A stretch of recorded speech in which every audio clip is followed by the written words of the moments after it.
ଜୟ ଜଗନ୍ନାଥ। ନମସ୍କାର ପ୍ରିୟ ଦର୍ଶକ ବନ୍ଧୁ, ମୁଁ ଜ୍ୟୋତିଷାଚାର୍ଯ୍ୟ ପ୍ରମୋଦ କୁମାର ପଣ୍ଡା ଆପଣମାନଙ୍କୁ ସ୍ୱାଗତ କରୁଛି ଆପଣମାନଙ୍କର ପ୍ରିୟ ଚ୍ୟାନେଲ ଆଷ୍ଟ୍ରୋ କଲ୍ୟାଣ ଚ୍ୟାନେଲ। ପ୍ରିୟ ଦର୍ଶକ ବନ୍ଧୁ, ଯେଉଁ ବ୍ୟକ୍ତିମାନେ ଉକ୍ତ ଚ୍ୟାନେଲକୁ ଦେଖୁଛନ୍ତି ସବସ୍କ୍ରାଇବ୍ କରିନାହାନ୍ତି ସବସ୍କ୍ରାଇବ୍ କରନ୍ତୁ, ଲାଇକ୍ କରନ୍ତୁ, ଅଧିକରୁ ଅଧିକ ସେୟାର କରନ୍ତୁ।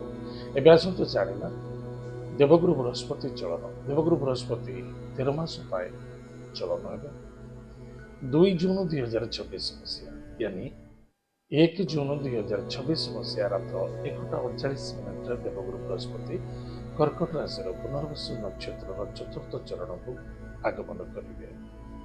ତାହେଲେ ପ୍ରିୟ ଦର୍ଶକ ବନ୍ଧୁ, ଯେଉଁ ବ୍ୟକ୍ତିଙ୍କର ଜନ୍ମଜାତକ ରାଶି ହେଉଛି କୁମ୍ଭ ରାଶି, ଅନ୍ୟଥା ଯେଉଁ ବ୍ୟକ୍ତିଙ୍କର ଜନ୍ମଜାତକରେ ଲଗ୍ନ ହେଉଛି କୁମ୍ଭ ଲଗ୍ନ, ଯଦି ଆପଣ ପାଖରେ ଜାତକ ନାହିଁ, ନାମ ରାଶି ହେଉଛି କୁମ୍ଭ ରାଶି, ତାହେଲେ ନିଶ୍ଚିତ ରୂପରେ ଏପିସୋଡ ଦେଖିବା ଅତ୍ୟନ୍ତ ଆବଶ୍ୟକତା ଅଛି। ପ୍ରିୟ ଦର୍ଶକ ବନ୍ଧୁ, ମନେ ରଖିଥିବା ଦରକାର, ଯିଏ ଦିଏ ସେ ନିଏ, ଯିଏ ସୁଖ ଦିଏ ସେ ଭବିଷ୍ୟତରେ ଦୁଃଖ ଦିଏ, ଯିଏ ସମସ୍ୟାକୁ ସମାଧାନ କରିପାରେ ସେ ସମସ୍ୟା ଜାଗ୍ରତ ମଧ୍ୟ କରିପାରେ। ତାହେଲେ ଆପଣ ମନେ ରଖିଥାନ୍ତୁ, ଦେବଗୁରୁ ବୃହସ୍ପତି କର୍କଟ ରାଶିରେ ସମସ୍ତେ କହିବେ ଯେ କି ଉଚ୍ଚ ଫଳ, ସେ ଯୋଉଠି ବି ଦୃଷ୍ଟି ଦେବେ ଉଚ୍ଚ ଫଳ ଦେବେ, ବିଲକୁଲ ସତ୍ୟ। କିନ୍ତୁ କର୍ମଯୋଗ ହେବା ଦରକାର, ଆମେ ନିଜେ ନିଜର କର୍ମକୁ ଠିକ କରିବା ଦରକାର। କୌଣସି ଆଶାବାଦୀ ହୋଇ ରହିଲେ ଗ୍ରହ ଆମକୁ କାର୍ଯ୍ୟରେ ସଫଳତା ଦେବେ ନାହିଁ, କର୍ମବାଦୀ କର୍ମଯୋଗ ହେବା ଦରକାର। ତାହେଲେ ପ୍ରିୟ ଦର୍ଶକ ବନ୍ଧୁ, କୁମ୍ଭ ରାଶି ବ୍ୟକ୍ତି ମାନଙ୍କର ପ୍ରଥମତଃ ଧ୍ୟାନ ଦେବା, ଷଷ୍ଠ ଭାବ ହେଉଛି କର୍କଟ ରାଶି। ଷଷ୍ଠ ଭାବ କହିଲେ ଶତ୍ରୁ, ଚିନ୍ତା, ଋଣ, ରୋଗ, ପୋଲିସ ମ୍ୟାଟର, କୋର୍ଟ କଚେରୀ ଏବଂ ଛାତିଜନିତ ରୋଗ, ଯେଉଁ ପୀଡ଼ିତ ହେଉଥିଲେ, जो बाधा आसूला, जो कष्ट आसूला, ताहा निश्चित रूपे दूरेब। कुंभ राशि ग्रहराज होउछन्ति स्वयं शनिदेव। शनि अछन्ति कोठे ना मीन राशि रे, एवं मीन राशि रे देवगुरु बृहस्पति नवम भाव दृष्टि अछि, जे कि धन स्थान, एवं कुंभ राशि एकादश भाव होउछि धनु राशि। ताले मन रखिथिबा दरकार, जो व्यक्ति राशि अछि कुंभ राशि, ए 13 मास आपण पाए बहुत बड़ लकी, कर्ज दूरेब, अशांति असंतुष्टता थारू आपण सुरक्षा रहिबे।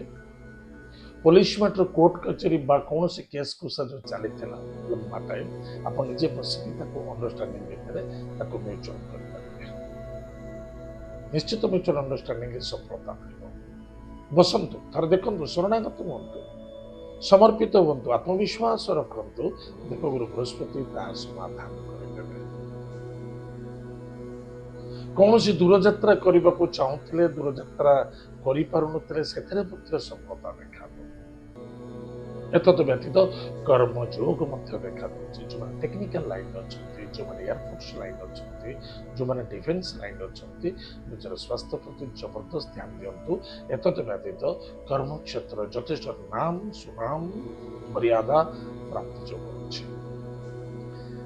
एतद व्यतीत धर्म क्षेत्र में यथेष मन जाग्रत हम, धार्मिक क्षेत्र में एवं गुरु ब्राह्मण अग्नि देवता एमानक ठारू कृपा प्राप्ति हो एवं सफलता इनकम सोर्स व्यापार वाणिज्य क्षेत्र ठीक ठाक बहुत भल ठीक ठाक बहुत भल कि मन रखि दरकार।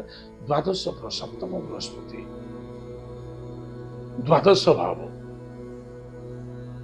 कौन से क्षेत्र धन निवेश करुँचे, क्या दौरान कार रिस्क उठाते भावी चिंती करेंगे एवं निजर स्वास्थ्य प्रति ध्यान देवे।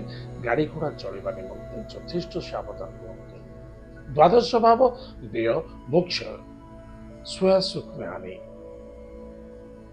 मेडिकल खर्च देखा दिए, नेत्र प्रभाव पड़े। से कौन करुँच कौन करने आवश्यकता अच्छे टे भावी कार्य करेंगे। अर्थनैतिक क्षेत्र बहुत सुधार देखा, प्रमोशन, पोजिशन, इंक्रीमेंट, सक्सेसफुल निश्चित प्राप्ति योग अच्छी, आप सफलता पाइपर। कुटुंब परिवार आनंद देखादेव, मनोकामना सफलता देखादेव, विवाह दाम्पत्य जीवन यथेष आनंद सुख मधुमय देखादेव, कार्य सिद्धि और सफलता अच्छे। प्रिय दर्शक बंधु, कौन सावधान रहा, सावधान है स्वास्थ्य, ସାବଧାନ ହେଲା ବାଣୀ, ସାବଧାନ ହେଲା ଡିସିସନ। ଟିକେ ବି ଗଲତି ହବ ତାର ନିଶ୍ଚିତ ରୂପରେ ଆପଣ ନିଜେ କଷ୍ଟ ଭୋଗିବେ। ଏଥିପାଇଁ ଜଲ୍ଦବାଜି ହେବା ଉଚିତ ନୁହେଁ। ଶାନ୍ତି, ସନ୍ତୁଷ୍ଟି ଏବଂ ଚାଲ ଅନୁସାରେ ଚାଲିବା ତାର ନିଶ୍ଚିତ ରୂପରେ ସଫଳତା ପାଇବା। ପ୍ରତ୍ୟେକ ଦିନ ପ୍ରାତଃ ସମୟରେ ମହାମୃତ୍ୟୁଞ୍ଜୟ ମନ୍ତ୍ରକୁ ଜପ କରନ୍ତୁ। ସ୍ନାନାଦି କାର୍ଯ୍ୟ ସାରି ମହାମୃତ୍ୟୁଞ୍ଜୟ ମନ୍ତ୍ରକୁ ଜପ କରନ୍ତୁ, ମହାମନ୍ତ୍ରକୁ ଜପ କରନ୍ତୁ। ଏତଦ ବ୍ୟତୀତ ପ୍ରତ୍ୟେକ ସୋମବାର, ଗୁରୁବାର, ଶନିବାର ଦିନ, ସୋମବାର, ଗୁରୁବାର, ଶନିବାର ଦିନ ଅଶ୍ୱସ୍ଥ ବୃକ୍ଷ ମୂଳରେ ଜଳ ଏବଂ ଗୁଡ଼ ଦାନ କରନ୍ତୁ। ଜଳରେ ଗୁଡ଼ ଟିକେ ମିଶାଇ ଦାନ କରନ୍ତୁ। ମହାଦେବ ମଧ୍ୟ ଜଳ ଦାନ କରନ୍ତୁ। ନିଶ୍ଚିତ ରୂପରେ ଆପଣଙ୍କୁ ସଫଳତା ମିଳିବ, ଆନନ୍ଦ ମିଳିବ, ମନର କାମନା ପୂର୍ତ୍ତି ଦେଖାଦେବ। ତାହେଲେ ପ୍ରଦର୍ଶ ବନ୍ଧୁ, ଏତ ଥିଲା କୁମ୍ଭ ରାଶି ବ୍ୟକ୍ତିମାନଙ୍କ ପାଇଁ ଦେବଗୁରୁ ବୃହସ୍ପତି ଚଳନ, ସମାଧାନ, ସଫଳତା ଏବଂ ଆଗନ୍ତୁକତା। ଆଜିର ସମୟ ଯାଇଛି, କାର୍ଯ୍ୟକ୍ରମକୁ ଆମେ ଏଇଠି ରଖୁଛୁ। ପୁଣି ଦେଖା ହେବା ମଧ୍ୟରେ। ଜୟ ଜଗନ୍ନାଥ, ନମସ୍କାର।